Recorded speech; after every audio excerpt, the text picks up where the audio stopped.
news media there, the Washington Post and New York Times, said that almost all of his foreign policy members were Carter people. And this was Carter redux, reborn. Redux means to repeat something, either almost exactly like something that happened before, or something where there's a very similar theme or a very similar order. And it's a Latin word, which means to redo something. So ordinarily, we might just say repeat. It's a repeat of something. For example, for a movie, you could say that the second movie was just a redux of the first movie. Almost the same thing.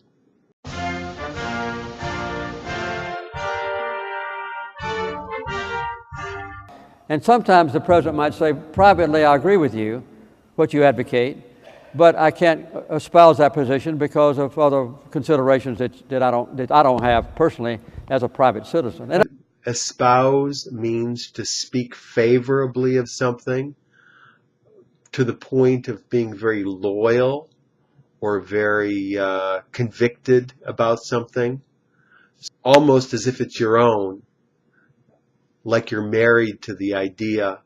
So if someone wants you to believe exactly as they believe, and you do, then you could espouse what they're saying and have the beliefs be the same as yours. Or if there's something where you might like some of the ideas, but you're not completely married to them, you might say, well, I can't espouse that because my opinions are different than that. So it means to give support to something. It means to give support to something as if the ideas were your own, where you have complete loyalty to the ideas. For example, if you have a very strong leader, they might want all of their executives to espouse the same beliefs that the leader has. And if anyone fails to espouse these beliefs, then they have to get a new job. They have to leave the company. That would be a strong case. Or a weaker case would be if you have a strong leader and they don't force people to espouse the same ideas, but they're allowed to have their own opinions.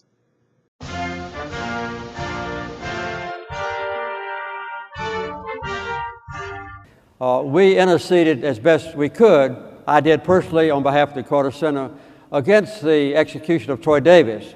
Interceded basically means to interfere, but usually to do so with positive intentions. For example, if there are two countries and they are having a war between them, a third country might intercede in the war in favor of one side or in favor of the other, or maybe just to try to stop the war.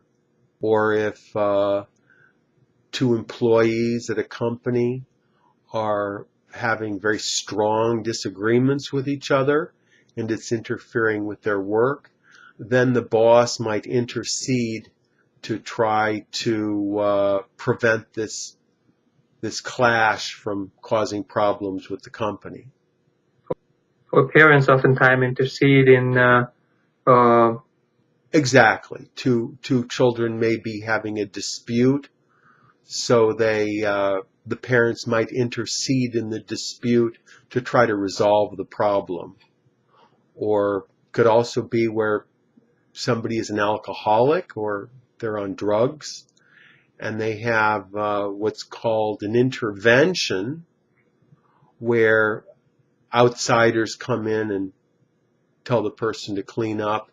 Or you could also call it you could also say they interceded in this person's life, or it was an intercession where they came in and tried to change the situation.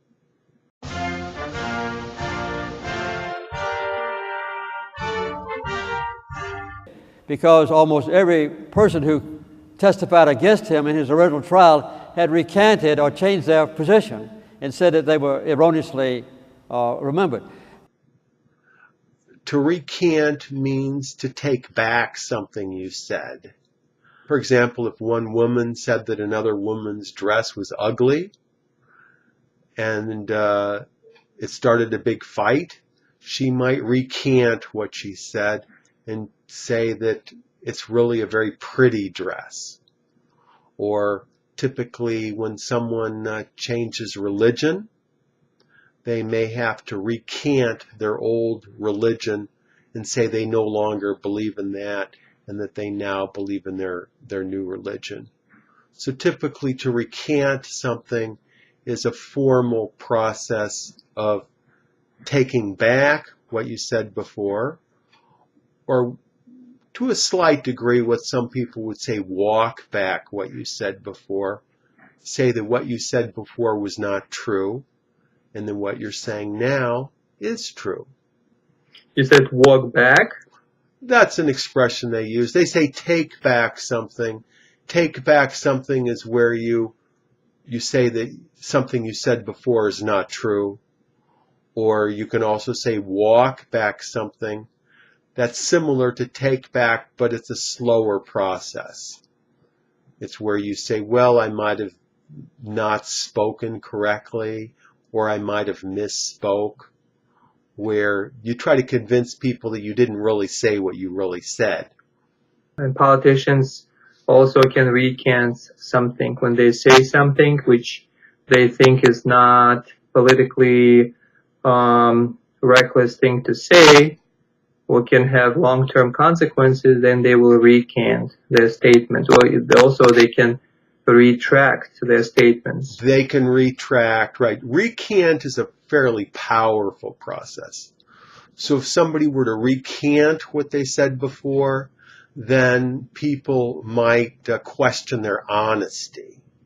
So what politicians will tend to try to do is they'll tend to try to walk back what they said, or to redress what they said before and try to change it into something else so the process is not quite so abrupt.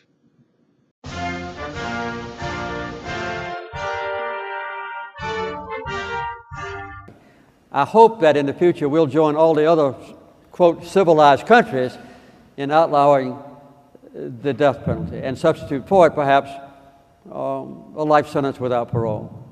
Parole is when somebody is released out of jail, or when somebody is released from a further obligation too. In this case, if someone does not get parole, it means they have to stay in jail. They can never leave jail. If So we can use it as a verb. Someone was paroled, or someone was released on parole. Right. Someone was released. Oftentimes someone might be sentenced to 10 years in jail, but after 5 years they can get paroled if they behave well. Or similarly, if someone commits a crime and the government doesn't want to prosecute the crime, they may agree to give the person parole, which means that the person admits the guilt and the government agrees not to punish the person. Or it could be some punishment, but not sending the person to jail. Or you also hear this expression in movies where somebody will say, I'm on parole, or they have to speak with their parole officer. This means that somebody has to be supervised, or they had to go back to jail because they broke parole, which means they did something they weren't supposed to do. There's also the condition of releasing on parole is you should not commit any crimes. If you are caught committing a crime, you'll be sent back to jail. Exactly. It could also include other things like people have to get drug tested, or they have to meet their parole officer once a month, or other limitations on their freedom. That's all for today. Tom Taylor is an ESL tutor. He teaches English in the United States and outside, all over the world using Skype. He can be reached at his website, which is esl-fullsteamahead.com. click on this link and check out his website and email with questions. Thank you, Tom, and I'll talk to you next time. Thank you.